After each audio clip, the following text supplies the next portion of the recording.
Hi, I'm Rowan. Hi, I'm Zach. And you're watching episode 3.3 of In the Zone.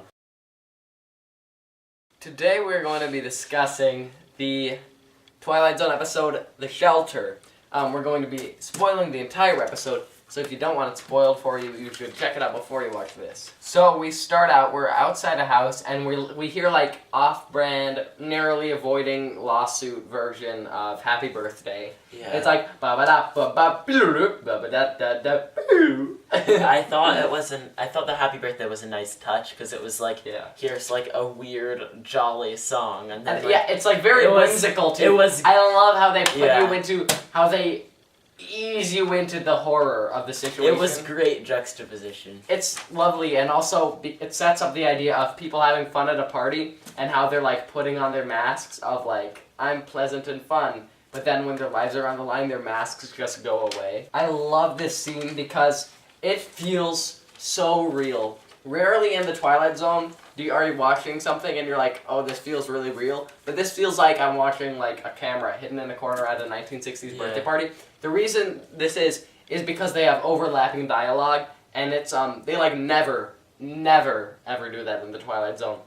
And they have overlapping dialogue, and also, but the audio is leveled so that you hear the important parts, but you're also aware of what else is going on. So this guy makes a speech. I think this is Jerry, isn't it? This is Jerry, and he's important later. He mentions, the important part of the speech is that he mentions that the doctor, Dr. Bill Stockton, he built a bomb shelter. Oh, there's actually a lot of really, really important stuff here. Good expository dialogue. Yeah, this is solid stuff. It's so clever. It's the most clever device for expository dialogue that isn't like insultingly dumb. To have like a speech where he's like sort of going over his life. It's so smart. I almost wonder, did the birthday party scene come because they wanted the birthday party speech?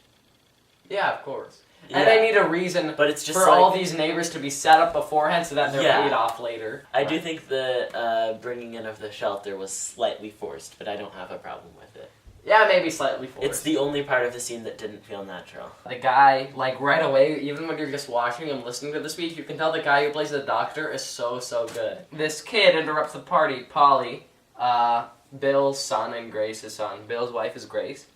And so Polly's like, there was some goofy announcement on the TV. It said he had to go to the Conrad station. I didn't hear wrong, Pop. He's a bit annoying. His, I think it was just maybe the wrong pick. They go to that radio station that they were told to do on the TV announcement, and apparently there's radar evidence of some unidentified flying objects. So they're like, you should go to your bomb shelters. And then we have an awesome Serling intro. He has an awesome outro too. What's so great about them is they're both so short. It's like power. Yes. The power isn't dissipated. So then we fade to black. We come up and then the family, the Stocktons, they're getting supplies. The neighbors are gone. And then we have a glass break because the wife drops a glass of water and she's like panicking. And there's this sort of like this I don't know if disturbing is the right word. This scene where he's like trying to get into the mindset of a woman. Oh, pretend it's perfume. And it's very expensive. I did not interpret it and he was like, oh, then she won't drop it. It's like she understands the importance of water. I did not take offense at the perfume comment. It was sort of just like, pretend it's expensive perfume and it's $100 an ounce. That is very offensive. To say, oh, well, you don't understand how important it is to have water in the shelter. What do you... Oh, perfume! Yeah, so that was a little They're grabbing canned foods, they're grabbing water, there are light bulbs and they're gone. And so... They want light bulbs, but there are no light bulbs. And then there's no more water. So then Bill is trying to reassure his wife, like, well, we have a lot of supplies. But then, oh yeah, the wife is a pretty bad actress. I don't know. I was wondering about a couple of things here. So the first thing is, there's no water. Did the government shut off the water? Yeah, I don't know why there isn't water. Maybe it was like the mayor is taking bribes from the water bottle factories, and he's saying now they want water. Let's turn it off. Then they have to get the water bottles. Brilliant. That's what I would do if I was mayor. Oh, that reminds me. I'm making a run for mayor, so vote for me. I probably won't have. I mean, if there's a bomb, then get out your wallet. Rowan 2020. If there's a bomb, get out your wallets. I think there's a better explanation than that, because, like, I mean, it doesn't. yeah, a better maybe you, like, explanation than shut off bribery. I don't know. What if you It shut doesn't- off? What if you I shut seriously off do the? not care at Yes. all about why their water ran What out. if you shut off the pipes because you don't want to deliver, like, nuclear waste to homes? How does that? How is that gonna get in the pipes? Bomb near pipe. Crack. Nuclear waste. Drip, drip, Seep, drip. seep, seep. Anyways, it really could not matter less. Then they're in the shelter alone, and she was like going sort of insane. It's a little weird that so quickly she gets such a dark thought. She's like, maybe it would be quicker. She like implies that they should just kill themselves now, because then they would die a slow death otherwise in this shelter. Like, Or they would die a slow death, or they would come out and all of their friends would be dead. yeah, I don't know. I don't think she's illogically dark.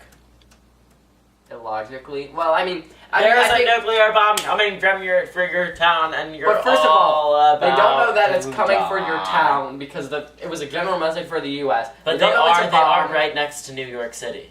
So what? They're like, oh, they're definitely gonna target New York City. It's like, Well, it's literally New York City or DC.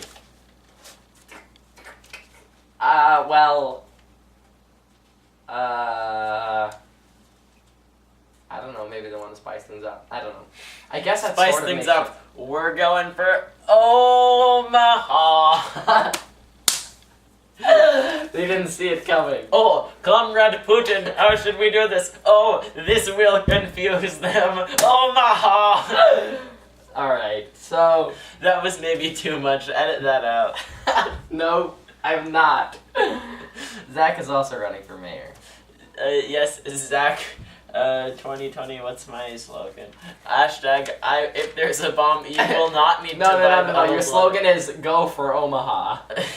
You're not even running for mayor. Yeah, you're running for mayor of Omaha. Yeah. And you're saying they're basically, you're fear-mongering them. You're saying they're gonna go for Omaha. Here's why. But I'll protect you. So that's why. They want to change No, it up. none of the other mayoral candidates are in Omaha are focusing on the issue of nuclear proliferation. So Bill says we have to survive for Polly. So then anyways, Jerry knocks on the window in a creepy way. And While then- Bill's getting the water. Yes. Oh, So and he then opens the this door, was talks just- to Jerry. I did think there was one thing about it that I thought was, I don't know, not a rating problem, but it was like the amount of time that like Bill spent before getting the water.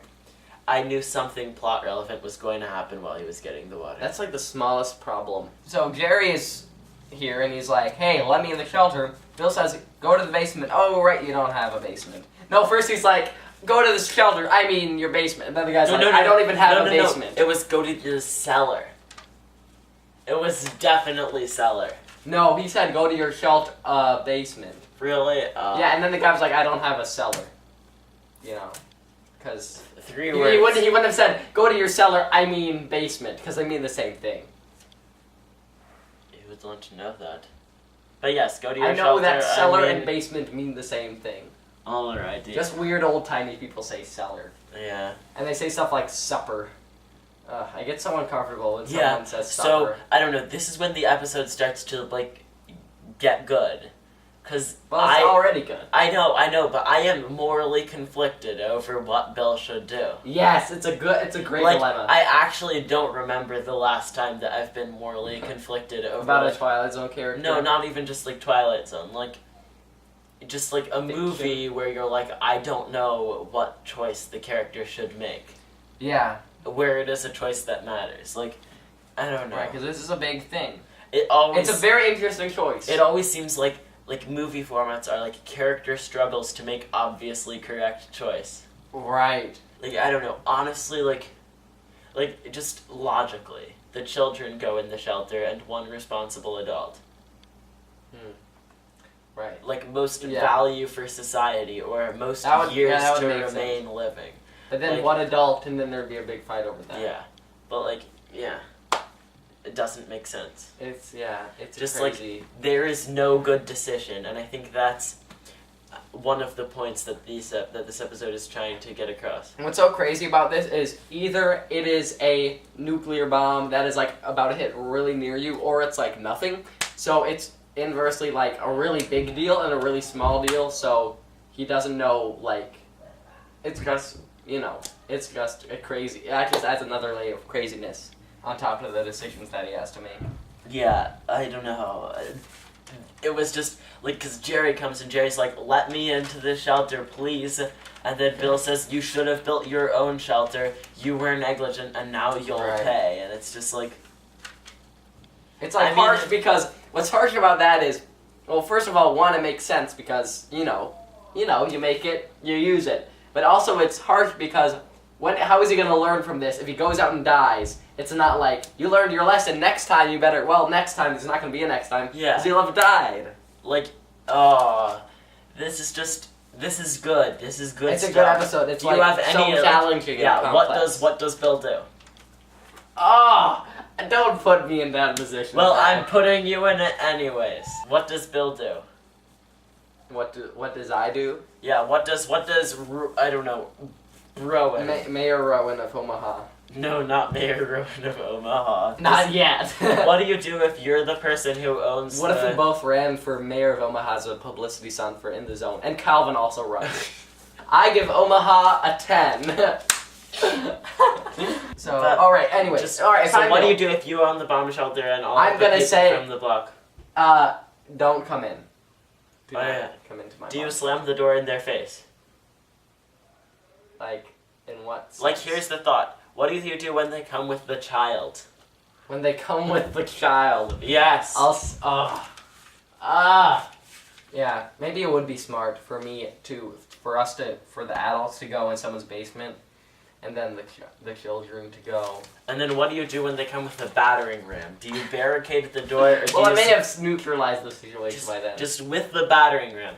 Do you barricade the door, or do you say, alrighty, I'm done? Huh. You can come in. I'll explain to them how stupid it is. Yeah, but it is stupid, and that's the point. And Serling says at the end, like, yeah, they were dumb and they were about to kill everybody. So, Jerry wants to bring his family to the shelter, but Bill says there's not enough room or supplies, or, importantly, air. Bill, he has to look out for his family. And so he's like, I warned you about making the shelter. If you just took, some time out of your barbecues and stuff and worked on the shelter, then yeah. It's like Bill has this curse of, being smarter than everyone else. It gets so frustrating when people... And, obviously this has happened to me, but not on this scale, but when, you do something and then no one else does it, and then it becomes important later on, and then you have to, yeah. It makes it worse for you because you have to... Can I copy your homework? Right! Can I copy your homework? Exactly! Oh, is Rowan giving out homework answers? Exactly! But the difference is, if someone says, can I copy your homework, I say, screw you. Right. Because they're not going to die. This dilemma. Yeah, in that situation, it's you should have done your homework. But it is can I copy your homework on a massive scale? Because it doesn't feel it's not well, you were a dummy for not building the bomb shelter, so you can die. It's a little more nuanced in that scenario. Then Marty's family shows up, and so he asks Bill to let his family in, and Bill says no. And then Marty's like, oh, Bill, you're gonna have blood on your hands. And so we fade to black. We come up, and then it's later in the night, and Marty's family comes a second time. So many families are there at this point. Right, Jerry's wife is you gotta go again. And then the third family comes, Frank's family. And so Frank is let's break down the door! And so Marty's idea is that they, send one family, and then maybe Bill will take them, but they're no, he already turned down a family. It's not gonna be no, we'll take one out of three. Yeah, draw lots. I wrote down their ideas. Oh, so here are the ideas. Let's rate their ideas. Draw lots. That doesn't make sense because the idea that even if one of them is okay, where the family gets to go, then it's he's not gonna let you win. Battering ram. Even worse. Think about it. That was the counter proposal to battering ram. And then the counter proposal to think about it was beat up Marty. That is a 10 out of 10 idea right there. Definitely beat up Marty. By Calvin standards, yes. And then the final guess was let everyone in. Maybe not. And then I wrote mob mentality here because that. Oh, there was one part literally where they're like, "Let's make a mob." Remember that? I don't know. By the point when they're saying Phil Klein has some heavy pipe, I've seen it myself. That's when this is like a full-fledged. This is a full-fledged mob.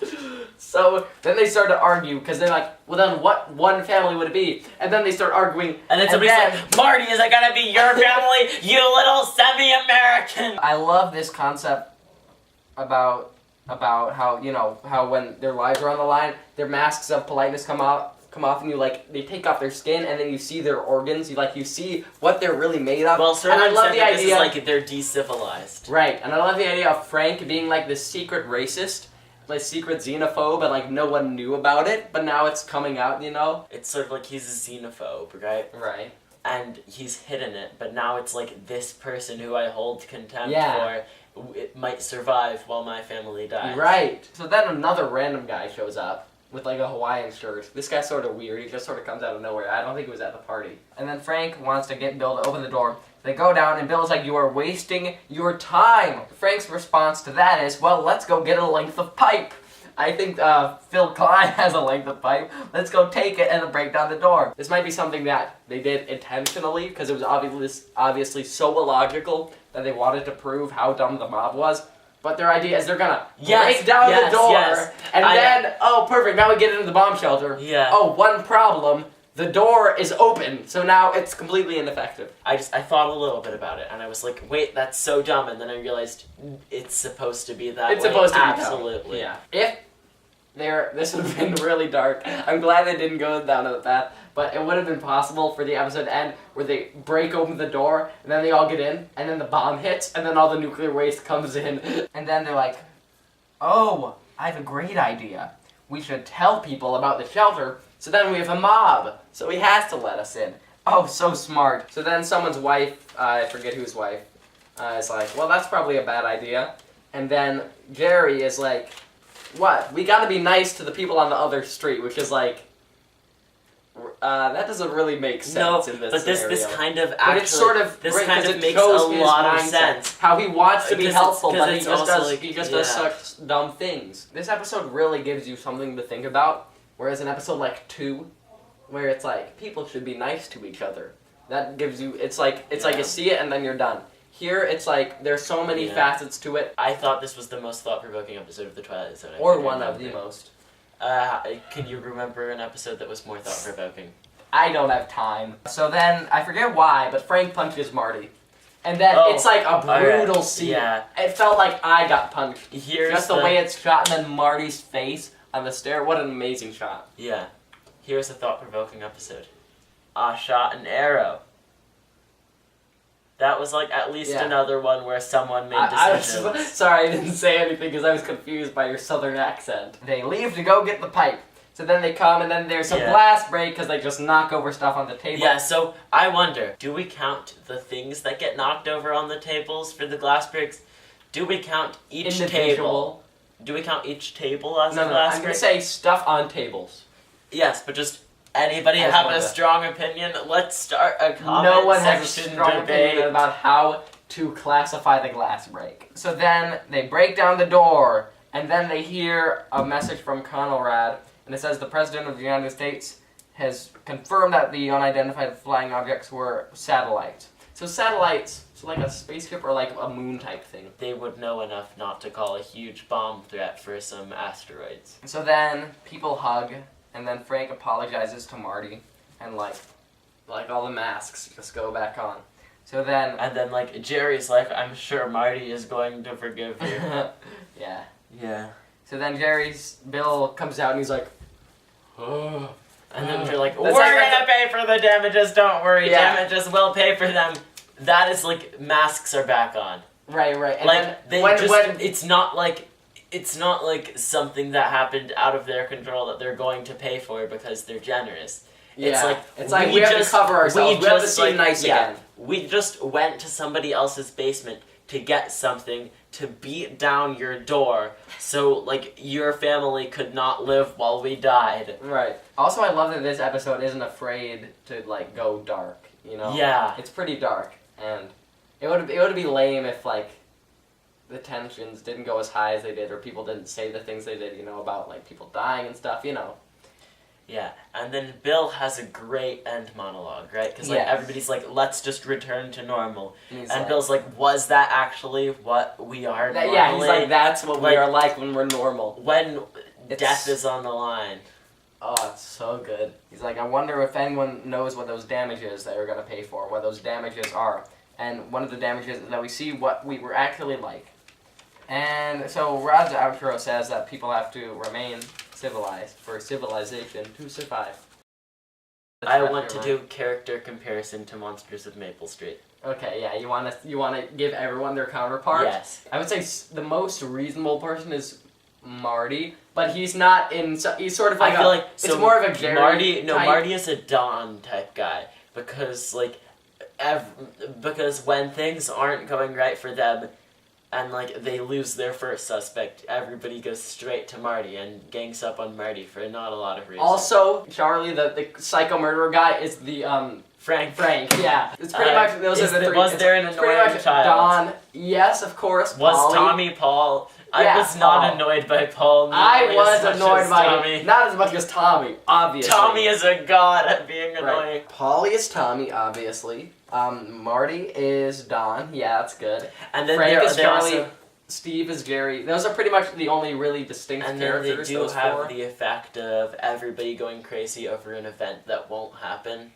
It's very Right. Monsters-esque. It's so Monsters-esque. I think Bill's the guy who gets shot.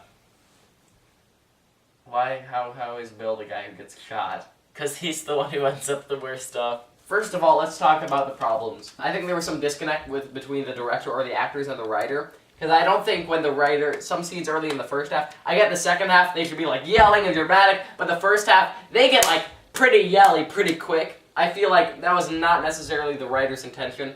I think it makes more sense, like when you hear the lines, that they're just sort of calmer than they are. Like especially Jerry, I think is a bit much in his scene when he's going down. Yeah, I think they didn't execute that quite right. I like the instant panic. No, I would have preferred it if their masks slowly came off, you know? I don't know. It's like, just imagine if everybody's sort of living with the fear of nuclear weapons constantly, and like a nuclear attack, and then in the middle of a party, the radio comes on, and the radio says, there are objects coming at the US, they might be about to kill you all. And like, and then these people know that they're in a place where they're likely to be killed if these are actually bombs, and it seems true. like they are bombs. It is a big deal. It is a very big deal. It seems like an instant panic moment. The title was not worked on. Is it not what? Worked on. I mean, it didn't Worked detract, but the title was pretty obvious and pretty bad. Yeah, I guess it's sort of a known It's title. just like, yeah. Because it's an episode It's about like, the shelter, remember so- our last episode, The Arrival, was originally titled The DC-3, right. which would have This is- been a bad title. And Yeah, this you're seems right. like it's a beta title. Bill's wife is not the best actress, but Bill is just so spot on. It's good that they established Bill as the protagonist at the start. It makes you put yourself in his shoes more so that you're conflicted about the dilemma. If it was another person who was the protagonist and this was a minor character, it would be like, oh, well, that's his problem, you know? Yeah. But here it's like, do all the characters in the mob, Jerry, Frank, Marty, do they have distinct personalities? Yes. I think they do. This is like a very good... I would say this is at like this point. the mob element was very solid here. Right, because it's like when Although- someone says a line, when Jerry says a line, it's like, oh yeah, classic Jerry. It's not like anyone could have said that, really. Yeah. Here they're sort of distinguished by their levels of craziness. Yeah, I did notice one of the things in this episode that Ooh. So, mob characters, great. Female characters who are standing by the mob. Yeah. I had no They don't idea really who, get developed. Like, just in the end, do you know which of the female characters No. was whose wife? You're exactly right. But if we added in those characters, we might have had the problem of too many characters. We have to give everyone lines. It might have been a problem. Yeah. But then there is the thing of, well, why do we give lines to I would have liked husbands and not the I wives? don't know. like I would have at least tried something slight to like distinguish the characters a little more. Because it's just like they literally all but one had the same haircut. Like it was that intense. Yeah, but wow, there are so many things that are. There are a lot of great things. So thought provoking. There are just so many things to think about here, which I love. Acting, very good. This whole episode is so beautifully shot. The lighting is spot on, and the compositions they have are like so lovely. Like there are so many good ones. Like when he's in the foreground, listening to the radio, and everyone else is in the doorway. It was so set up so perfectly. And then when they're all coming through the doorway, and you see everyone's faces because they were like at the staircase, but then there are people further down, so you get to see everyone in the shot. It's just so good. You'd think in an episode like this there would be lots of padding and repeating. Not really. It's sort of like. They do repeat, but it's different. The panic level starts at like 10 out of 10 and gradually reaches like 11 out of 10. Right, because the panic level is rising, then when they keep asking him, it doesn't really feel like it's the same thing. It feels like a different thing. And honestly, I think when Marty struggles to lift his head off the stairs is worth like half a rating point in itself. So good. So the reason why the camera position is slightly different is because I just took a little time to think about my An hour and a half. It was not an hour and a half. Alright, it was an hour and 25 minutes. Thank you. So now we have our ratings. Alright, who wants to go? Have you written your rating down? No, I haven't. How else can we be sure of honesty? Write your rating down. Or you say your rating, because mine is written. Okay, I give it a 10. You know, the word powerful, it seems to be thrown around a lot. This episode is seriously powerful. For this message to come across so clearly and to be executed so well in a way that isn't like so cheesy or so dumb or over the top, it's really impressive. I give it a 9.5. Whoa! So, I don't know, I liked it a lot. I liked it for all of the reasons you liked it, but there was just something a missing. little too much that was, like, slightly wrong. Alright, well, a great episode. We recommend you check it out. Next week, we're going to be discussing The Passers-By, so I hope you don't pass us by. I hope you... fun. I hope you stop by and watch that episode. Fun. So, we'll see you then.